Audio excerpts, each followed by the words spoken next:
hope all of you will be fine. Student, today we are going to solve the numerical problems of the chapter number 16. आइए देखते हैं। सबसे पहला question, मैंने उनका data वगैरह लिखा हुआ है, उनको सॉल्व कैसे करना है वो मैं आपको बता देता हूँ। आप लोग बुक से उसकी स्टेटमेंट देखेंगे, स्टेटमेंट में आपको बता देता हूँ, डेटा लिखा हुआ, सोल्यूशन करते जाएंगे। पहला जो क्वेश्चन है उसकी स्टेटमेंट है, alternating current is represented by the equation. ये इक्वेशन हमें गिवन है 20 sin 100 पाई टी। इस इक्वेशन से अल्टरनेटिंग करंट को रिप्रेजेंट किया गया है। हमने कंप्यूट करनी है उसकी फ्रीक्वेंसी, आरएमएस वैल्यू और peak value of the current. ये तीनों चीजें हमने फाइंड आउट करनी है और ये हमें डाटा गिवन था। स्टूडेंट, हमने ये बात पढ़ी हुई है कि जो हमारे पास जो इक्वेशन आई की गिवन है, I equals to 20 sin 100 pi T, और अगर मैं इसको कंपेयर करूं जनरल इक्वेशन से जो क्या थी, I equals to I sine omega T, और ओमेगा की जगह पर बेटा हम क्या लिख सकते हैं, 2 पाई एफ लिख सकते हैं। तो ये हमारी जनरल इक्वेशन है। ये मैंने क्या करना है, इस गिवन इक्वेशन को इस जनरल इक्वेशन से कंपेयर करना है। अगर स्टूडेंट हम इनको आपस में कंपेयर करें तो हम ये देख सकते हैं कि आई नॉट जो है वो हमारे पास किसके इक्वल आ जाएगा, 20 एम्पेयर के इक्वल, जो कि peak value of the current है। और इसी तरह से ये जो 2 पाई एफ टी है ये किसके बराबर होगा, 100। 2 pi F T equals to 100 pi T. Student, दोनों साइड पर टी है, कैंसल आउट हो जाएगा, दोनों साइड पर पाई है, कैंसल आउट हो जाएगा। रिजल्ट क्या आ जाएगा, रिजल्ट आ जाएगा 2f इक्वल्स टू 100। और यहाँ से अगर हम हाफ की वैल्यू निकालें फ्रीक्वेंसी की तो वो 100/2 बन जाएगा, which is equals to 50 hertz. हमारे पास जो फ्रीक्वेंसी होगी वो कितनी आ जाएगी, 50 हर्ट्ज आ जाएगी। हमारे पास आई नॉट की वैल्यू भी आ गई जो हमने कैलकुलेट करनी थी, फ्रीक्वेंसी की वैल्यू भी आ गई जो हमने कैलकुलेट करनी थी। अब RMS value of the current, RMS value हमें पता है कि इसके इक्वल होती है पीक वैल्यू डिवाइडेड बाय √2। तो पीक वैल्यू हमने कितनी निकाली, यहाँ पे 20 डिवाइडेड बाय √2। इसको सिंप्लीफाई करेंगे तो स्टूडेंट 14.14 एम्पेयर हमारे पास करंट आ जाएगा, और ये हमारा कौन सा करंट है, RMS value of the current है। नेक्स्ट क्वेश्चन की स्टेटमेंट स्टूडेंट हम देखते हैं, sinusoidal AC has a maximum value से मुराद आई नॉट पीक वैल्यू 15 एम्पेयर। मैं यहाँ इसके आगे लिख भी देता हूँ कि इसकी कौन सी वैल्यू होती है, मैक्सिमम वैल्यू होती है। ये हमें गिवन है। What are its RMS values, हमने उसकी आरएमएस वैल्यू फाइंड आउट करनी है। If the time is recorded from the instant the current is 0, हमने टाइम को रिकॉर्ड करना शुरू किया जब टाइम 0 था, तो उस वैल्यू को रिकॉर्ड करना शुरू किया, एंड इज बिकमिंग पॉजिटिव, और वैल्यू बढ़ते हुए पॉजिटिव होना शुरू होगी। What is the instantaneous value of the current, आपने करंट की instantaneous value I find out करनी है किस इंस्टेंट ऑफ टाइम पर, जब आपका टाइम कितना हो चुका होगा, 1/300 सेकेंड हो चुका होगा, और फ्रीक्वेंसी जो हमें गिवन है वो 50 हर्ट्ज गिवन है। स्टूडेंट, इस कॉन्सेप्ट से अगर हम देखें तो हमारे पास जो पीक वैल्यू गिवन है, मैंने अभी आपको फार्मूला बताया कि रूट मीन स्क्वायर वैल्यू अगर करंट की या किसी क्वांटिटी की निकालनी हो तो क्या करते हैं, पीक वैल्यू को √2 से ही डिवाइड कर देते हैं। तो पीक वैल्यू हमें कितनी गिवन है, 15 डिवाइडेड बाय √2।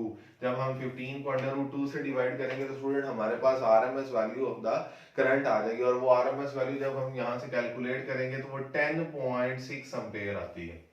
ये आप इसको कैलकुलेट भी कर लीजिएगा, ये मैं अंदाजन इसके लिहाज से लिख रहा हूँ, मुझे कुछ वैल्यूज याद हैं तो मैं इसी तरह से लिखता जा रहा हूँ, लेकिन आप फिर भी इसे कैलकुलेट कर लीजिएगा ताकि किसी किस्म की भी कोई कंफ्यूजन ना रहे। उसके बाद हमारे पास फ्रीक्वेंसी गिवन है, हमें करंट की इंस्टेंटेनियस वैल्यू मालूम करनी है। बेटा, इंस्टेंटेनियस वैल्यू हम मालूम करने के लिए हमें जनरल इक्वेशन में जो कि I equals to I naught sine omega, और ओमेगा की जगह पर क्या लिख सकते हैं, 2 पाई एफ टी लिखना पड़ेगा। आई नॉट की वैल्यू जो हमें गिवन थी कितनी थी, 15, साइन वैसे ही आ जाएगा, 2b वैसे ही आ जाएगा, पाई b वैसे ही लिख लें। एफ फ्रीक्वेंसी हमें कितनी गिवन थी, 50 हर्ट्ज, इनटू टी की वैल्यू कितनी गिवन है, 1/300। बेटा, यहाँ पर हम इन वैल्यूज को जब पुट करेंगे तो 50 मल्टीप्लाइड बाय 200 और 100 डिवाइडेड बाय 300, 1/3 आ जाएगा रिजल्ट। तो आ जाएगा 15 साइन पाई बाय 3, 100/300, 1/3 आ जाएगा, तो पाई/3 लिखा जा सकता है। बेटा, जो पाई/3 होता है ये 60 डिग्रीज के बराबर होता है, तो हम इसे लिख सकते हैं 15 साइन 60 डिग्रीज। तो जब यहां से कैलकुलेट करेंगे तो जो साइन 60 की वैल्यू आ जाती है हमारे पास वो आ जाती है √3/2 विच इज इक्वल टू 0.866। जब हम 15 को 0.866 से बेटा मल्टीप्लाई करेंगे तो हमारे पास जो करंट की वैल्यू उस इंस्टेंट ऑफ टाइम पर आएगी वो 13 एम्पेयर आ जाएगी। ये भी हमारी कैलकुलेट होगी और आरएमएस वैल्यू भी हमारी कैलकुलेट हो चुकी। इसी तरह से बेटा क्वेश्चन नंबर 3 देख लेते हैं। क्वेश्चन नंबर 3 की स्टेटमेंट है find the values of the current and inductive reactance. Current IRMS and inductive reactance XL हमने मालूम करनी है। मैंने AC voltage of 220 volt is of frequency 50 hertz is passed through an inductor of inductance 10 Henry। हमें voltage की value given है, frequency की value given है, इंडक्टर की इंडक्टेंस की वैल्यू गिवन है, हमें RMS value of the current मालूम करनी है और एक्सएल की वैल्यू मालूम करनी है। स्टूडेंट देखें बड़ा ही आसान सा कॉन्सेप्ट है। एक्सएल की वैल्यू हम लोग पढ़ चुके हैं, किसके इक्वल होती है ओमेगा एल, और ओमेगा किसके इक्वल होता है 2 पाई एफ एल के बराबर।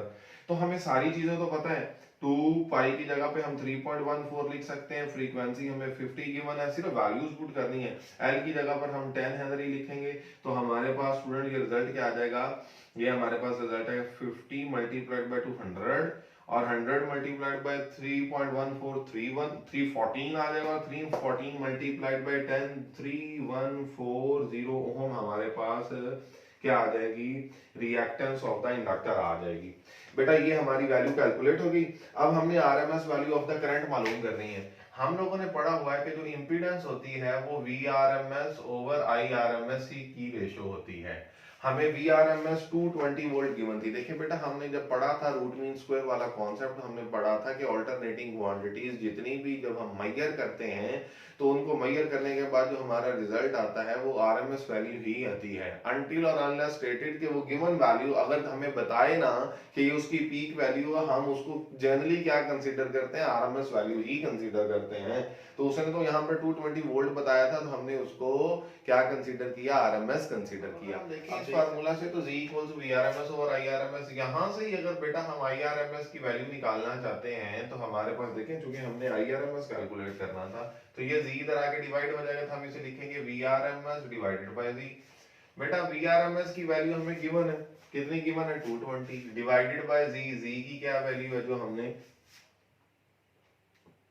सॉरी एक्सएल की वैल्यू, यहाँ पर Z नहीं निकाला हमने, एक्सएल रिएक्टेंस निकाली है एक्सएल। ये भी VRMS ओवर IRMS की होती है, तो IRMS equal to VRMS over XL. तो चूंकि हमने यहाँ पर सिर्फ इंडक्टर अकेला गिवन था, रेजिस्टेंस नहीं थी, तो एक्सएल की वैल्यू निकाली। तो एक्सएल की वैल्यू यहाँ पर लिखेंगे 3140। तो हमारे पास जो करंट होगा जिसकी रूट मीन स्क्वायर वैल्यू हम निकालना चाह रहे हैं वो हमें पता चल जाएगी कि इस करंट की रूट मीन स्क्वायर वैल्यू कितनी है, 0.07 एम्पेयर। ये बेटा आप लोग देख सकते हैं कि हमारे पास ये रिजल्ट आ जाए। क्वेश्चन नंबर 4, नेक्स्ट क्वेश्चन जो है उसकी स्टेटमेंट देखते हैं। क्वेश्चन नंबर 4 है हमारे पास a circuit has an inductance of L equals to 1 over pi henry. उसके बाद हमारे पास एंड रेजिस्टेंस ऑफ 2000 ओम, उसकी रेजिस्टेंस भी हमें गिवन है 2000 ओम है। और उसके बाद हमें बताया गया है कि 50 हर्ट्ज फ्रीक्वेंसी के साथ उसको एक एसी सोर्स के साथ अटैच किया गया है। और उसके बाद वो हमें ये कहता है calculate the reactance and impedance offered by the circuit.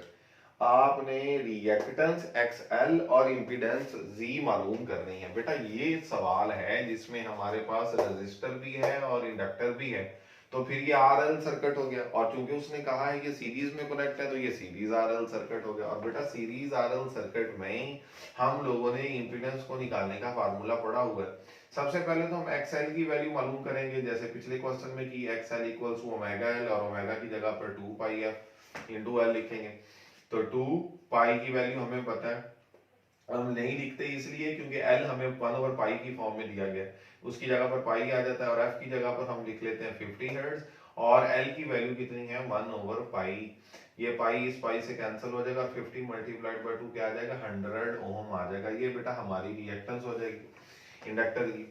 अब हमने मालूम क्या करनी है, इंपीडेंस। तो बेटा इंपीडेंस किसके इक्वल होती है, आर स्क्वायर प्लस XL का स्क्वायर। किस सर्किट के लिए, RL सीरीज सर्किट के लिए। मैंने यहाँ पर लिख भी दिया RL सीरीज सर्किट के।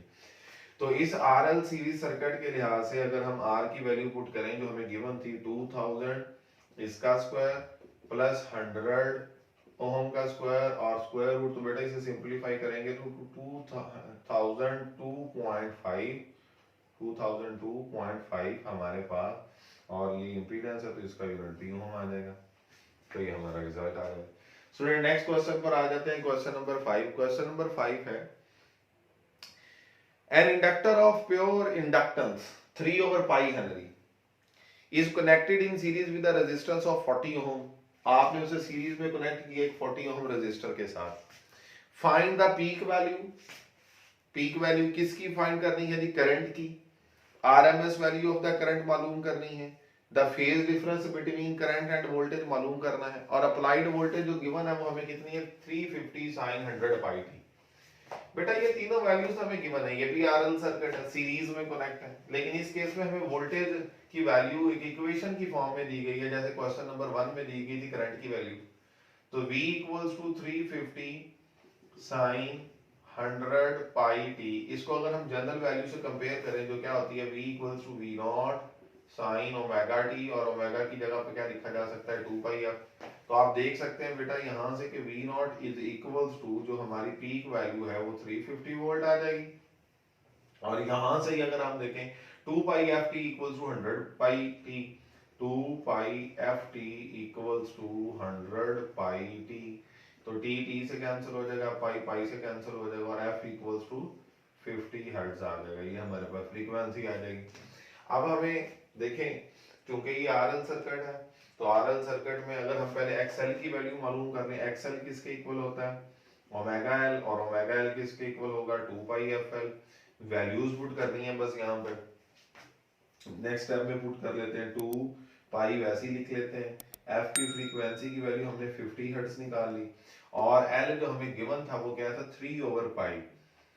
ठीक है जी बेटा, पाई पाई से कैंसिल हो जाएगा, 50 मल्टीप्लाई बाय 2 100, 100 मल्टीप्लाइड बाय 3 300। तो हमारे पास एक्सएल की वैल्यू आ जाएगी 300 ओम। एक्सएल की वैल्यू आ गई, आर की वैल्यू हमें गिवन है। एक्सएल और आर की वैल्यू की मदद से जैसे पिछले सवाल में किया था, सीरीज आरएल सर्किट में हम क्या करते हैं? इंपीडेंस को कैसे कैलकुलेट करते हैं? आर स्क्वायर प्लस एक्सएल का स्क्वायर। तो आर की वैल्यू कितनी है बेटा? आर की वैल्यू थी हमारे पास 40 ओम, तो 40 का स्क्वायर प्लस एक्सएल की वैल्यू कितनी निकाली? 300, इसका स्क्वायर और रूट। जब बेटा इसके हम कैलकुलेट करेंगे तो जो हमारे पास इंपीडेंस की वैल्यू आएगी, क्वेश्चन नंबर 5 में जो इंपीडेंस की वैल्यू आती है वो 302.6 या 5, ये हमारे पास इंपीडेंस की वैल्यू आ जाएगी। और इसका यूनिट भी बेटा क्या होगा? ओम होगा। अब हमें इसके, अब जब इंपीडेंस हम मालूम कर लेंगे, देखें peak value of the current हमें मालूम करनी है और peak value of the voltage हमें बेटा गिवन थी। तो मैं बेटा इस सवाल को अब यहाँ पर इसी के साथ ही यहाँ पे कर देता हूँ ताकि आप लोगों को कंफ्यूजन ना हो। हम लोग ये बात पढ़ चुके हैं कि जो इंपीडेंस होती है वो peak value over peak value of voltage and current भी हो सकती है, RMS value of the voltage over RMS value of the current भी हो सकती है। तो मैंने यहाँ पर ये फार्मूला लिख दिया। ये फार्मूला इसलिए लिखा क्योंकि वी पीक का हमें पता है और आई पीक जो है वो हमें मालूम करनी है। तो यहां से अगर हम आई पीक मालूम करें तो वो आ जाएगा वी पीक ओवर जी।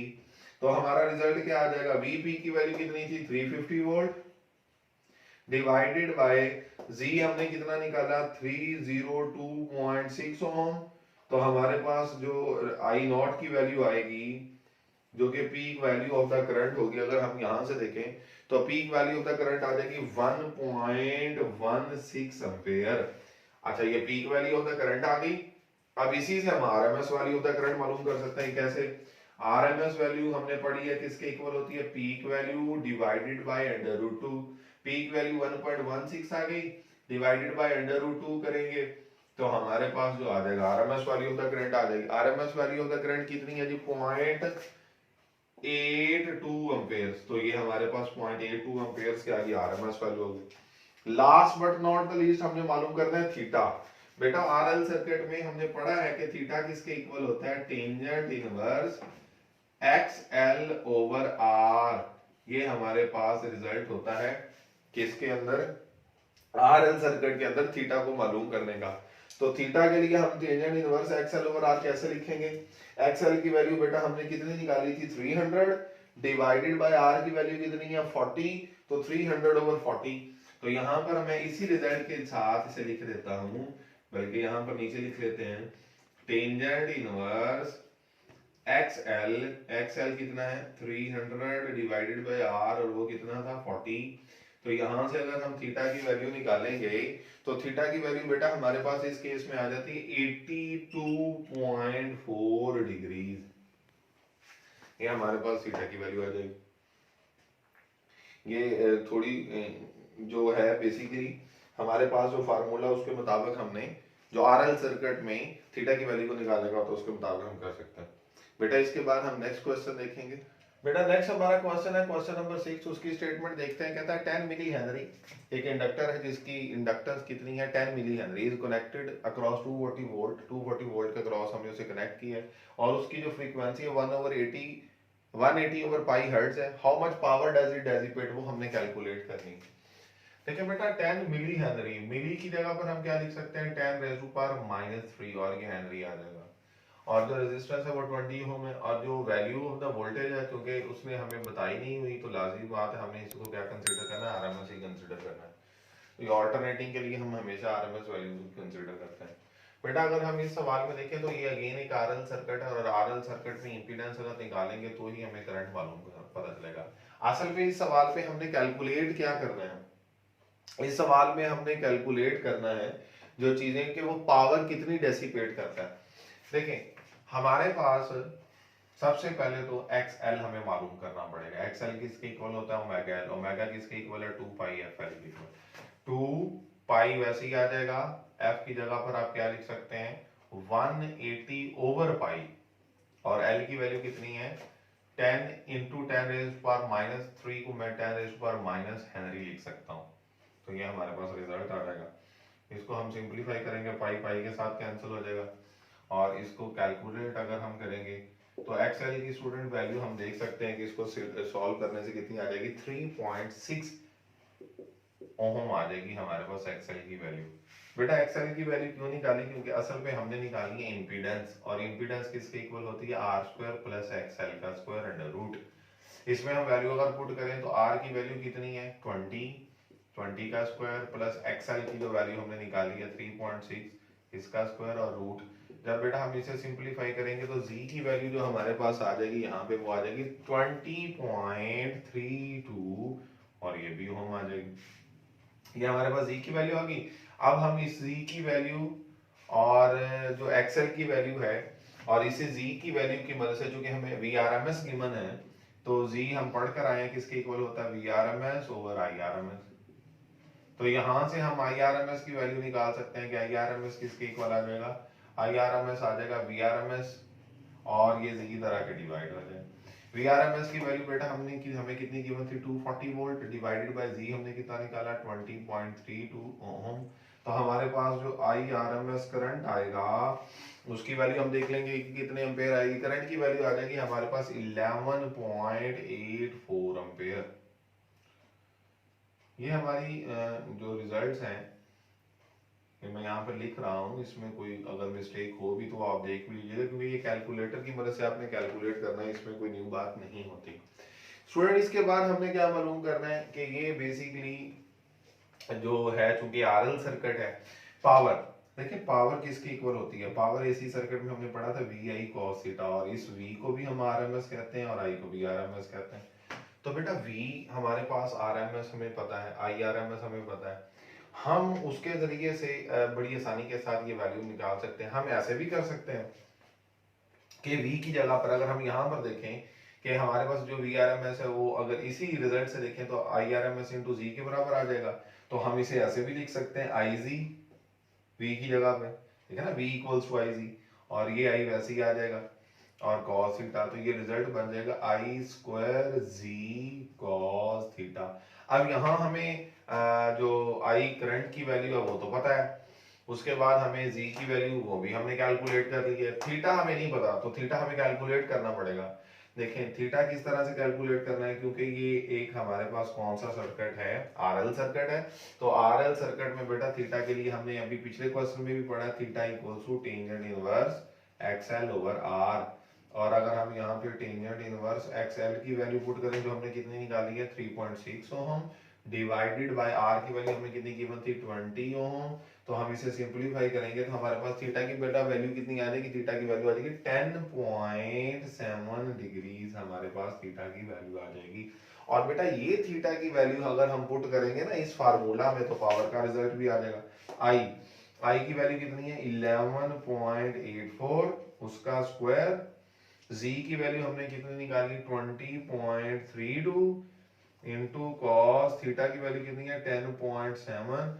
इसको सिंपलीफाई करेंगे तो बेटा 2778 पावर आ जाएगी हमारे पास। और पावर का हमें बेटा यूनिट पता है क्या होता है, वॉट होता है, तो हम इसके साथ वॉट लिख सकते हैं। तो ये हमारा रिजल्ट आ जाए क्वेश्चन नंबर 6 का। बेटा इसी क्वेश्चन नंबर 6 के बाद हमारा नेक्स्ट जो क्वेश्चन है क्वेश्चन नंबर 7, उसकी स्टेटमेंट अगर हम देखें तो क्वेश्चन नंबर 7 में वो ये कहता है कि हमारे पास find the value of the current flowing through a capacitance जिसकी वैल्यू हमें गिवन है 0.5 माइक्रोफैरड। तो आप इसे लिख सकते हैं 0.5 into 10⁻⁻6 फैरड। माइक्रो का मतलब क्या होता है 10⁻⁻6 when connected to a source of 150 volt at 50 hertz. और जो हमने सोर्स उसके साथ अटैच किया वो 150 वोल्ट का और हमारे पास फ्रीक्वेंसी 50 है। बेटा क्योंकि ये कैपेसिटर है तो कैपेसिटर की रिएक्टेंस XC किसके इक्वल होती है 1/ओमेगा c और 1/ओमेगा c किसके इक्वल होता है ओमेगा की जगह पे 2πf, तो 1/2πfc लिखा जा सकता है। अगर हम सिर्फ यहाँ पे वैल्यूज पुट करें 1/2 पाई की जगह पे हम 3.14 पुट कर दें और f की जगह पे 50 हर्ट्ज पुट कर दें और c की जगह पे 0.5 माइक्रो फैरड के लिए हमने 10⁻⁻6 लिखा था। तो बेटा हम देख सकते हैं कि हमारे पास XC की वैल्यू कितनी आ जाएगी। क्वेश्चन नंबर 7 में हमारे पास जो XC की वैल्यू आएगी वो 6366.2 ओम हमारे पास आ जाएगी XC की वैल्यू। अब और चीज हमने क्या निकालनी है IRMS। देखें हमने पढ़ा अभी XC किसके इक्वल होगा VRMS ओवर IRMS। तो यहां से अगर हम IRMS निकालें तो हमारे पास IRMS किसके इक्वल आ जाएगा VRMS ओवर ये XC इधर आके डिवाइड हो जाएगा। VRMS हमें कितनी गिवन है 150 डिवाइडेड बाय XC की वैल्यू कितनी हमने निकाली 6366.2 ओम। तो हम जब इसे IRMS कैलकुलेट करेंगे तो हमारे पास जो root mean square value of the current आ जाएगी वो 0.024 एम्पेयर आ जाएगी। ये आफ्टर द कैलकुलेशन हमारा रिजल्ट है। बेटा नेक्स्ट क्वेश्चन है क्वेश्चन नंबर 8, वो भी इसी तरह का क्वेश्चन है। An alternating source of EMF 12 volt and frequency 50 hertz is applied to a capacitor of capacitance 3 microfarad. तो यहां पर भी आप लिख सकते हैं 3 × 10⁻⁻6 फैरड और उसके साथ हमने कनेक्ट किया in series with a resistor of resistance 1 kilo ohm. हमने एक रेजिस्टर अटैच कर दी सीरीज में जो कि 1 किलो ओम की। तो 1 किलो ओम के लिए किलो की जगह पे 1000 लिख सकते हैं तो ये 1000 ओम हो जाएगा। हमने क्या मालूम करना है calculate the phase angle theta मालूम करना है। बेटा ये चूंकि RC सर्किट है तो हमें सबसे पहले तो जो XC निकालनी पड़ेगी। XC किसकी इक्वल है 1/ओमेगा c और ओमेगा किसके इक्वल है 1/2πf और c वैसे ही आ जाएगा। यहां पर बेटा अगर हम वैल्यूज पुट करें तो हमारे पास XC की वैल्यू कितनी आ जाएगी देख लेते हैं 1/2 की जगह पर हम उसकी वैल्यू पुट करेंगे कितनी है 3.14। f की वैल्यू हमें कितनी गिवन है 50 और c की वैल्यू बेटा हमें कितनी गिवन है c की वैल्यू हमें गिवन है 3 माइक्रोफैरड 3 × 10⁻⁻6। जब हम इसको सॉल्व करेंगे तो हमारे पास XC का जो आंसर आ जाएगा वो आ जाएगा 1061 XC 1061 कह सकते हैं 1061.2 ओम। ये हमारे पास गालिबन इतना सा उसका आंसर आएगा XC का। और जब ये आंसर XC का आ जाएगा तो चूंकि ये RC सीरीज सर्किट है तो इसकी हम अगर इंपीडेंस भी निकालना चाहें तो वो निकाल सकते हैं। लेकिन इंपीडेंस निकालने की हमें जरूरत अगर नहीं भी है लाइक अगर हम सिर्फ फेज एंगल थीटा मालूम करना चाहते हैं तो फेज एंगल थीटा किसके इक्वल है theta equals to tangent inverse XC over R। तो XC की जगह पर हम क्या लिख सकते हैं टेंजेंट इनवर्स XC की वैल्यू हमने कितनी निकाली 1061.2 और R की वैल्यू बेटा हमें कितनी गिवन है 1000 ओम। तो जब हम इसको सिंपलीफाई करेंगे तो हमारे पास जो थीटा की वैल्यू आ जाएगी वो कितनी आ जाएगी थीटा के रिजल्ट हमारे पास आ जाएगा 46.7 डिग्रीज। ये हमारे पास थीटा का रिजल्ट आ रहा है। और अगर हम इस सवाल में मेरे ख्याल में और हमें कोई चीज़ नहीं निकालनी, वैसे मैं इसकी दोबारा से स्टेटमेंट देख भी लेता हूँ तो ताकि मुझे कोई कंफ्यूजन ना हो कि कोई और चीज़ तो फाइंड नहीं करनी। क्वेश्चन नंबर सेकंड 12 में जी an alternating EMF 12 volt in frequency 50 hertz is applied to capacitor in series with calculate the phase. जी हमें सिर्फ फेज एंगल ही फाइंड आउट करना था, तो हमने यहाँ तक कर लिया। क्वेश्चन नंबर 9 में बेटा देख लें, बहुत ही आसान सवाल है कि what is the resonant frequency. Resonance frequency हमने मालूम करनी है ऑफ अ सर्किट, एक सर्किट की which includes a coil of inductance 2.5 Henry and capacitor of capacitance 40 microfarad. देखें 40 माइक्रो का मतलब होता है 10⁻⁻6। तो रेजोनेंस फ्रीक्वेंसी हमने मालूम करनी है। रेजोनेंस फ्रीक्वेंसी का बेटा रिलेशनशिप हमने पढ़ा 1/2 पाई अंडर रूट LC। यहाँ पे सिर्फ वैल्यूज पुट करनी है। 1/2 पाई की जगह पे 3.14 और L की वैल्यू कितनी है 2.5 और C की वैल्यू कितनी है बेटा, C की वैल्यू गिवन है 40 इंटू 10⁻⁻6। इसे बेटा हम सिंपलीफाई करेंगे तो हमारे पास रेजोनेंस फ्रीक्वेंसी आ जाती है 15.9, जिसको हम राउंड अबाउट करके क्या लिख सकते हैं 16 हर्ट्ज लिख सकते हैं।